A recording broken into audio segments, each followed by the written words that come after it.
नमस्कार मित्र आणि मैत्रिणींनो, तुम्हाला आज मी आपल्या शेळ्याचा संपूर्ण गोठा दाखवणार आहे. तर आम्ही कशा पद्धतीनं केले आहे ते. तर चला, सर्वात पहिल्यांदा मी तुम्हाला आमचा पहिला बॉक्स दाखवते. या एका बॉक्समध्ये 25 बोकड आहेत. तर हे आम्ही बाजारातून 4 ते 5 हजार या दरम्यान काय 4, 200, 300, 4.5, 5 हजार अशी खरेदी करतो आणि परत असे आणून 1-2 ते 3 महिने आपल्या घरी अशा रीतीने सांभाळतो आणि नंतर मग विकतो. परत 450 रुपये किलोनी जिवंत असा आपला रेट आहे. तर हा होता आपला पहिला बॉक्स. हा मी बंद केला. हा आहे दुसरा. या दुसऱ्या बॉक्समध्ये पण बोकडच आहेत. तर हे त्यापेक्षा थोडीशी लहान आहेत. हे सगळे 4,000 वाले आहेत. ते 5,000 वाले होते. हे 4,000 रुपयेवाले किंवा 4,500 रुपयेवाले असे मिक्स आहेत. इथं पण 25 बोकडं आहेत. हे त्या बॉक्समधलं असल्यामुळे इथं खाईना झाले, असं बसते, बाहेर जाऊन बसते उन्हाला. आता याला मला परत तिकडे टाकावं लागेल. आणि हे पण 25 बोकडं आहेत. त्या बॉक्समध्ये 25 बोकडं आहेत. असे मिळून आणि इथं औषधं आहेत. हे ताप आल्यानंतर हे औषध पाजतो आम्ही. नंतर हे औषध एखाद्या वेळेस लूज मोशन झाल्यानंतर, आणि हे बहुतेक कुचमल्यावर आहे. हे प्रत्येक आजारावर चालणार आहे. आणि हे पोटफुगीचं आहे आणि एक तापाचं आहे. त्यामुळे आणि हे तापमापी आहे अशा प्रकारे. आणि हे आम्ही जंताचं औषध, जंताचं आहे. आजच डोस दिला आहे जंताच्या औषधाचा सर्वांना. ते विकत बाजारातून आणल्यावर द्यावाच लागतो. हे डोळे आल्यानंतर डोळ्यात सोडायचा ड्रॉप आहे. आणि परत म्हटलं तर अशा औषधं मी इथेच ठेवतो आणि अशा सिरीजने मी औषध त्यांना देतो. या सिरीजने एकदम व्यवस्थित. आणि हा त्यांच्यासाठी साऊंड आणि आपल्या वायफायला मोबाईलला जोडल्यानंतर सकाळ संध्याकाळ 1-1 तास त्यांना म्युझिक असतं. त्यामुळे आणि हा झाला आपला बॉक्स, 2 नंबरचा बॉक्स. असा एवढा आहे. फुल त्यांना काही अडचण येत नाही. हा दुसरा बॉक्स आहे आपला. आता आपण जाऊया तिसऱ्या बॉक्सकडे. तिसऱ्या बॉक्समध्ये आहेत 10 बोकड. इथे पण बोकडच आहेत, 10 आहेत. यांना ना तोंडाला ते काय म्हणतात, हां, ते मवा म्हणतात बहुतेक. ते असे जखम झाले होते ना तोंडाला. मग एक ना 10चा हे एक शेतकऱ्याकडलं आहे. यांना छोटे छोटे मवा आलेला बघितलाच नाही वाटतं बाजारात. त्यामुळं घरी आल्यानंतर जास्त झाला. त्यामुळे आम्ही यांना वेगळंच ठेवलं आहे, का तर दुसऱ्यांना होऊ नये म्हणून. यांना आम्ही औषध, टूब, मलम सर्व काही लावतो. त्यांचे औषध उपचार चालू आहे. असा आहे आमचा तिसरा बॉक्स. आता जाऊया आपण चौथ्या बॉक्सकडे. तर चौथ्या बॉक्समध्ये आहेत 10च बोकड आहेत. इथे पण हे आहेत त्या दोन्ही बॉक्समधली थंडी, ताप, आजारी, खात नसलेली, परत लो मोशन झालेली, अशी जरा वेगळी कुचमलेली, थोडी खराब. एखाद्या वेळेस 10त एखादं तरी येतच असं की बाबा ते आपल्या गोट्याची शान घालवण्याजोगं असतं. म्हणून हे त्यांना आम्ही स्पेशलच ठेवलं आहे, का तर यांची व्यवस्थित आजारी पडल्यावरही आपल्याला काळजी घेता यावी म्हणून हे वेगळेच ठेवलेत या बॉक्समध्ये. तर हा आपला चौथा बॉक्स आहे. हा छोटासा बॉक्स आहे. असं स्वच्छ पाणी ठेवतो आम्ही रोजची रोज. अशी आजारी असलेल्यासनी थोडासा झाडपाला टाकावा लागतो. आणि इथंच आतमध्ये आपला 5वा बॉक्स आहे मोठा. तो सध्या रिकामाच आहे. त्यात आता आपण अशीच 20 बोकडाची खरेदी करून भरणार आहे. तर हा आहे असा मोकळा गोठा. यात आता सध्या 15-20 दिवस झालं बोकड शेळ्या काहीच नाही आहे. आणि हा आहे आमचा गाडा, की जो झाडल्यानंतर कचरा भरण्यासाठी, त्यांचा खत भरण्यासाठी उपयोगी येतो, बाहेर नेऊन टाकण्यासाठी. तर त्यात पावसाचं पाणी साठले बघू शकता तुम्ही. पावसाच्या पाण्यामुळे ते गंजून जाईल म्हणून मी पाणी काढलं. आणि हा आमचा आहे 5वा गोठा. 5वा किंवा 4था म्हटलं तर चालेल. यातूनच आम्ही पुढं छोटासा आजारी पडलेल्यांसाठी आतच बनवलेला आहे हा.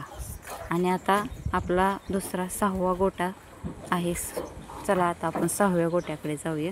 हा आहे ना टप. हा टप प्रत्येक एका बॉक्सला एवढा टप कुटीचा टाकला ना की मग संध्याकाळीच टाकता हो.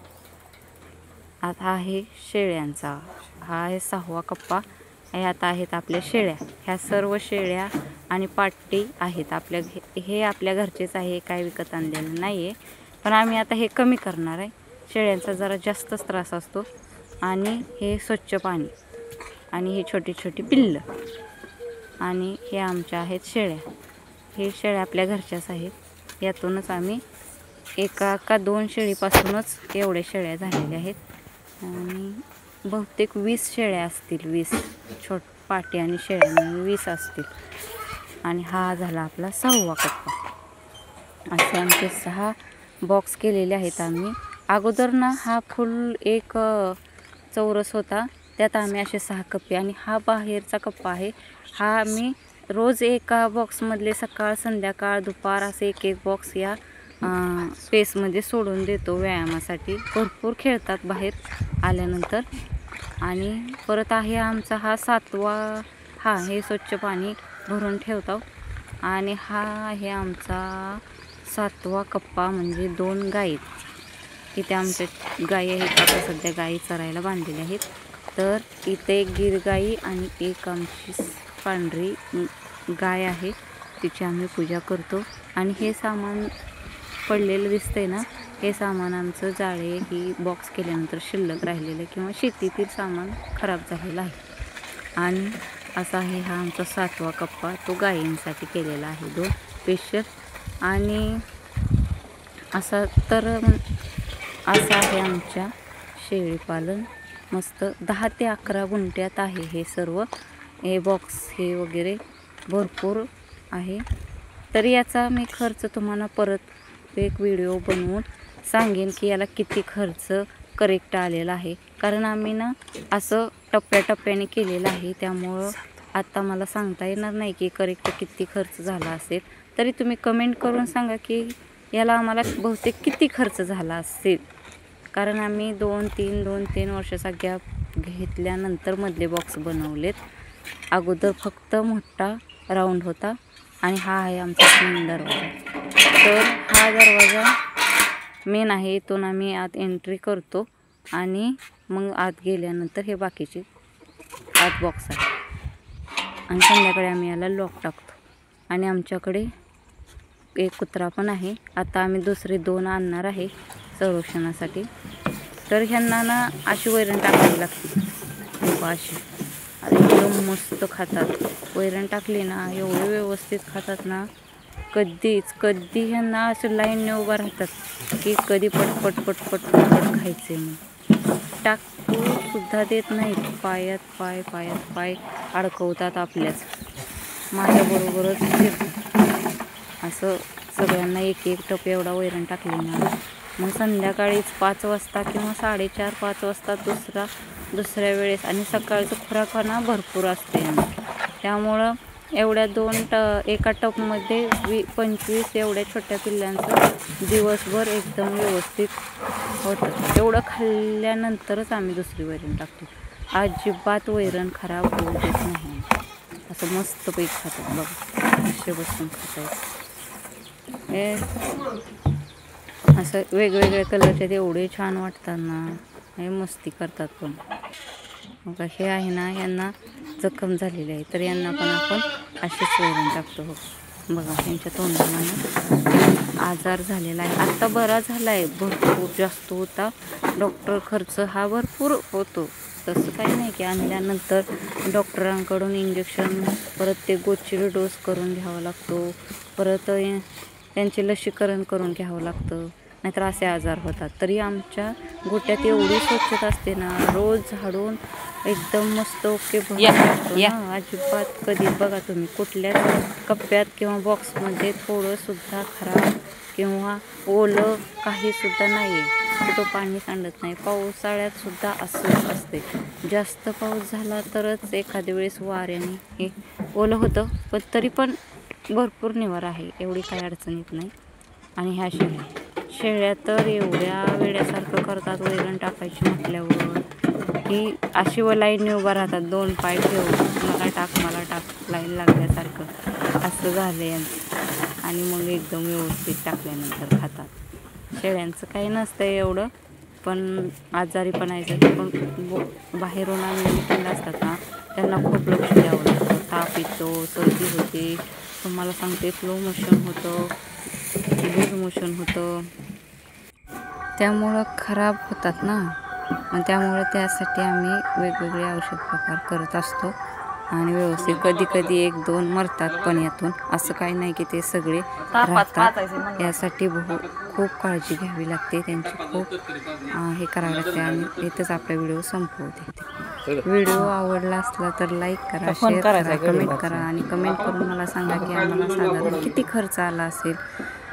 तर मित्रांनो आणि मैत्रिणींनो, नक्की कमेंट करून सांगा की अंदाजे आम्हाला किती खर्च आला असेल. त्यानुसार मी परत व्हिडिओ बनवेन की आम्हाला एवढं पूर्ण बॉक्स बनवण्यासाठी किमान किती खर्च आला असेल. तर थँक्यू माझा व्हिडिओ बदलल्याबद्दल.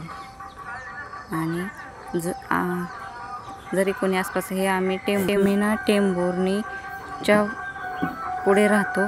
जरी कोणी आसपास असेल, कोणाला खरेदी करायची असेल बोकड खरेदी, तरी 450 रुपये किलो जिवंत बोकड मिळतं.